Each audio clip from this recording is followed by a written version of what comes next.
On August 5th, 2009, Dalia Dippolito arrived home to a scene straight out of a nightmare. Police tape surrounded her house. Officers were everywhere.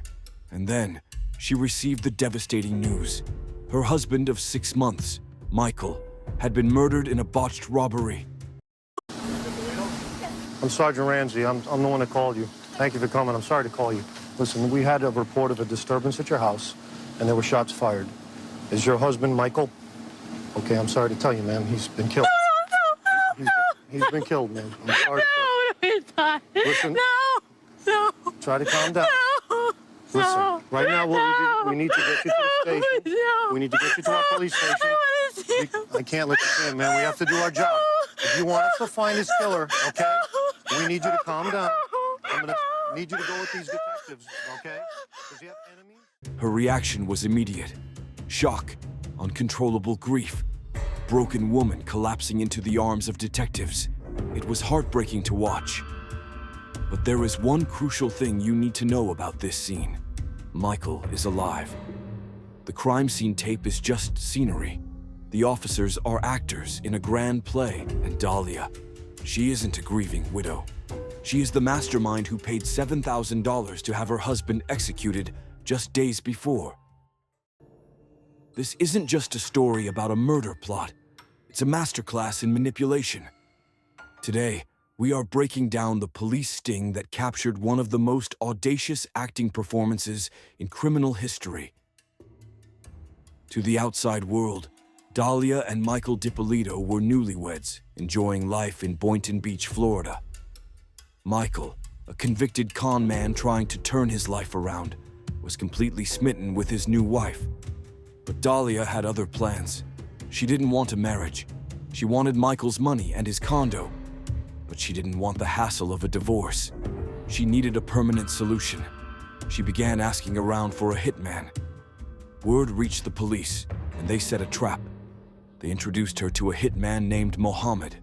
In reality, Mohammed was undercover officer Witty Jean, and he was wearing a wire.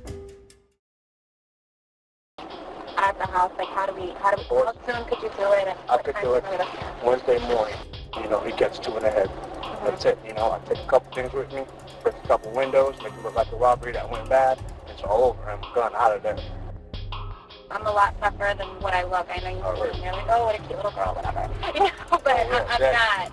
You are. You're beautiful. Thank you, but I just need to make sure everything's gonna get taken care of. Hey, so you just had surgery? His back right here. All right. Okay. So he's not gonna be able to move it. He won't be able to he walks fine and everything like that, but I mean, you know, it's gonna be like a little bit of a struggle.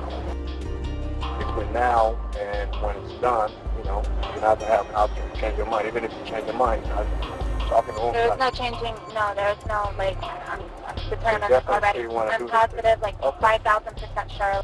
By the time you get back from the gym, you're going to find 2 things. A dead body in the house, all right, or nothing. In these recordings, Dalia is chillingly calm. She discusses the murder of her husband with the same casual tone one might use to order a pizza. She provided photos of Michael, his schedule, and $1,200 as a down payment. She was clear. She wanted him gone. The police had enough evidence to arrest her right then, but they wanted more. They wanted to see how far she would take the lie. So they decided to stage Michael's death. They moved Michael to a safe location, surrounded his house with crime scene tape, and waited for Dalia to return from the gym. This brings us back to the moment she arrived. Watch closely. This is where the performance begins. Psychologically, this is fascinating. We are watching a person react to an event they know happened, but they must pretend to be surprised by.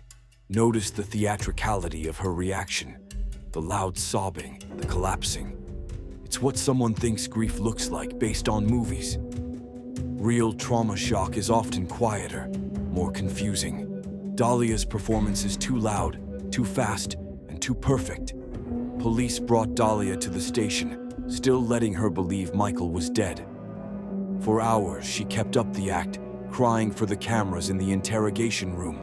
Understand any of them, you just tell me, and I'll stop and repeat. And first of all, let me just tell you, I'm sorry for your loss. I just want to see my husband, please. All right, honey. I love my husband, and I love you, too. No, you don't want to see him. I just want to see him. Believe me, you don't. Could you listen, please? But the detectives were done playing. They confronted her with the truth. They told her they knew about the hitman. Dalia denied everything, and then they played their final card. They brought Michael into the room. Oh my God! He's alive. Come here, please. Come here. Mike, come here.